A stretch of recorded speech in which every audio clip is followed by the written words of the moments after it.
So, the shuttle unit we are using for this is by a UK company called blocksignaling.co.uk.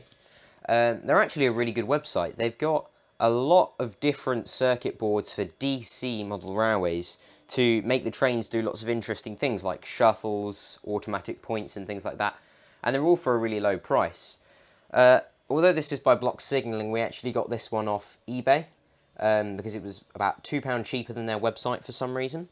But what was interesting is on the search results when you type in model railway shuttle unit, the first one that comes up is this one, which was £13. That was all it was, so it's really cheap and you can do a lot with it. And the next one on the listing was by LGB, and that one was something like £150 to do the same thing. So we're going to show you how to wire this up and how it works. So you're going to need a controller that has both a DC track output and an AC auxiliary output for running things like point motors. For this we're just using our trusty AGW solid state controller. So wiring it up is fairly self-explanatory like our controller. The block signaling shuttle comes with this piece of paper that tells you where on which port to run the track controller into. So for that one, it's the very top one and 3 down from the top.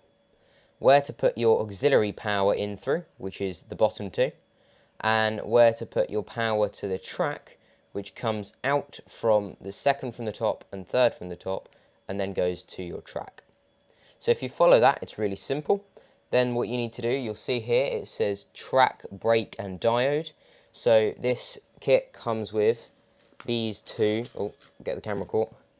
The two of these are little plastic diodes. Basically what they do, you put them over a gap in the track using an isolating fish plate, and what it means is that when the train comes over this way, it dies because it's a gap in the track, and then after you have predefined a time on this, which you don't have to do with programming, you just need a screwdriver.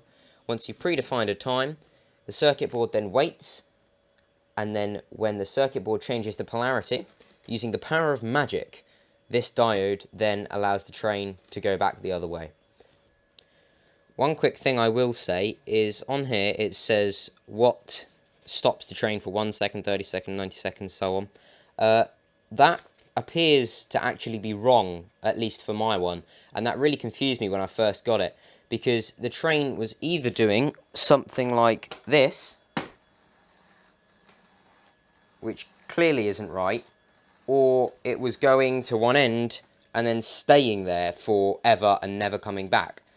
So I was looking on their website. They've got a really good troubleshooting page, and even if you can't get it to work after looking on their troubleshooting page, they actually have a phone number that you can ring to look at it. So what you need to do to get it working is over here on the controller there is this little white switch.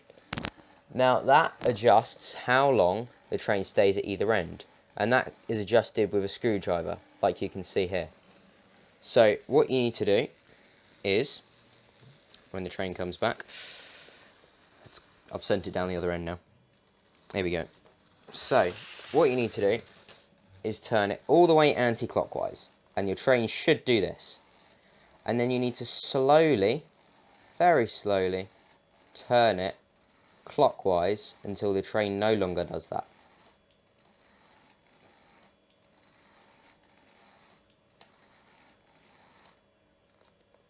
There you go. So you can see now it's stopped on this side, which is good. And because we've done that slowly, it means in a couple of seconds, as you can see, it's going to start going that way. Then goes down the track. We'll stop at that end for a few seconds.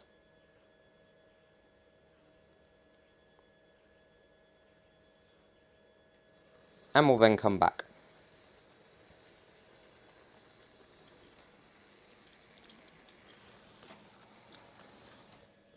So that's how to wire up the block signaling simple shuttle SS1. Thank you all for watching. If you'd like to purchase one of these for yourself, we'll leave the link in the description. They are a great buy, very cheap, and they work very well once you've got over the initial struggle. So now we're going to leave you with some clips of the train running. Alright, thanks for watching everyone. Just a quick thing to say, sorry if it was a bit confusing to watch. The wiring videos with the complicated circuit boards do get a bit difficult. So just to go over, this is a circuit board made by Blocks Signalling, a UK company, which is designed to make DC model railways a bit more interesting, give them some features that DCC would give for a fraction of the cost.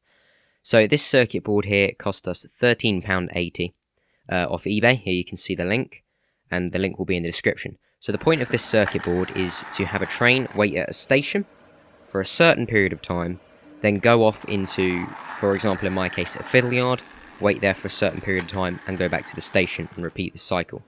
This is great.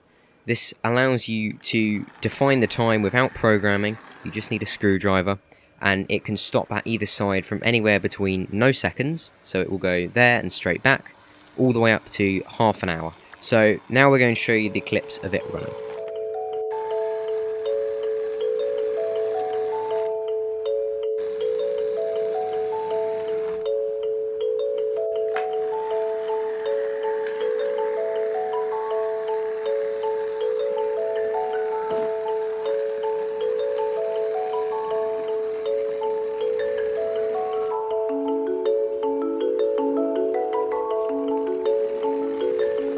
Hi, thanks for watching the video and for the nice comments.